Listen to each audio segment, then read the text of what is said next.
Hello, readers of Every Word, and welcome to Every Word 365. I'm your host, Christina Munoz-Madsen, and today we're reading Nehemiah 3 through 4. Pray like it's up to God, then act like it's up to you. Please read today's daily walk if you haven't already. It includes one of my life verses about anxiety and worry, which I tend to do a lot of. It also reminds me of one of my favorite jokes about the guy who is drowning and prays to God for help. A canoe shows up and offers to save him. No, thank you, he says. God will save me. Then a ship shows up. No, thank you, he says. God will save me. A helicopter offers to lift him up from above. No, thank you, he says. God will save me. Well, then the man dies. When he gets to heaven, he says, God, why didn't you save me? God says, I sent you a canoe, a ship, a helicopter. What more do you want from me? But I digress. Nehemiah is a great example of taking action after presenting your request to God. Not doing it without God, but not doing nothing either. Love double negatives. Clear as mud, right? I hope that makes sense. I love using humor every now and then when I can.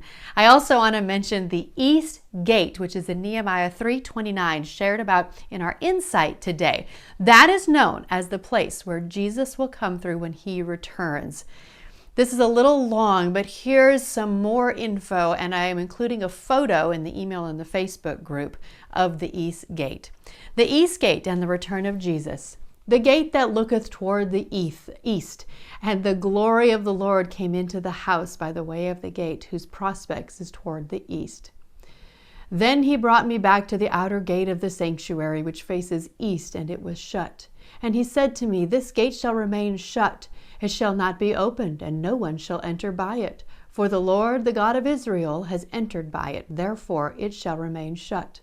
Only the prince may sit in it to eat bread before the Lord. He shall enter by way of the vestibule of the gate, and shall go out by the same way. The Golden Gate was located in the east wall of Jerusalem. It was one of 11 entrance gates into the city.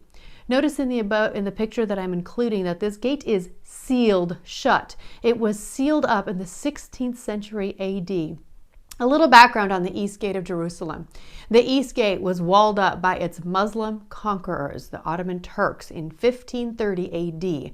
Notice also the cemetery that has been planted in front of it. Many believe this was done to prevent the entrance of the Jewish Messiah through that gate, as was foretold by known Old Testament prophecies.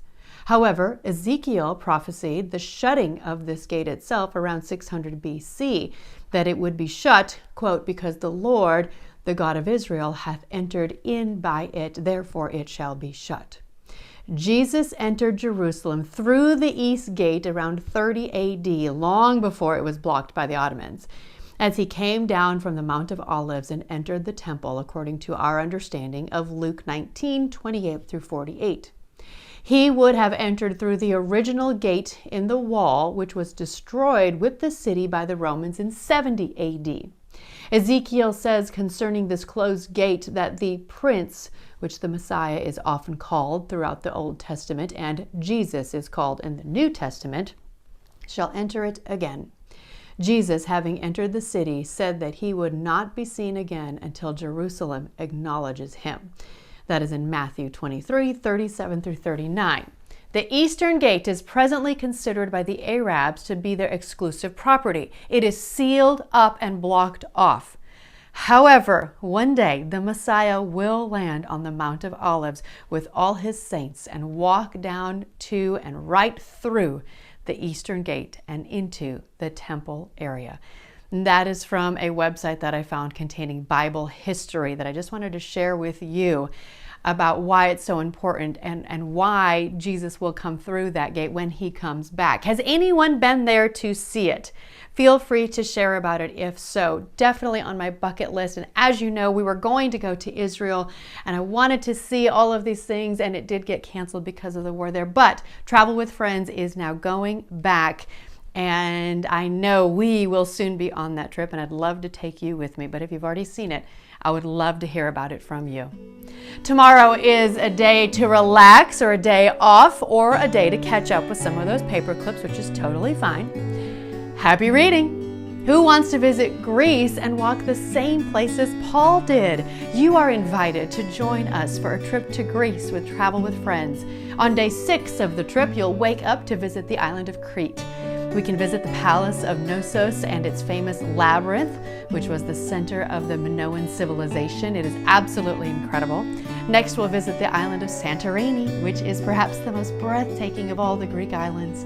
The whitewashed houses, narrow streets, and open-air cafes that are accessible by cable car or mules.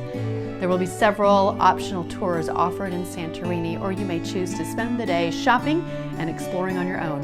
Again, we return to the ship for dinner and evening entertainment. We hope to see you with us in Greece in 2025.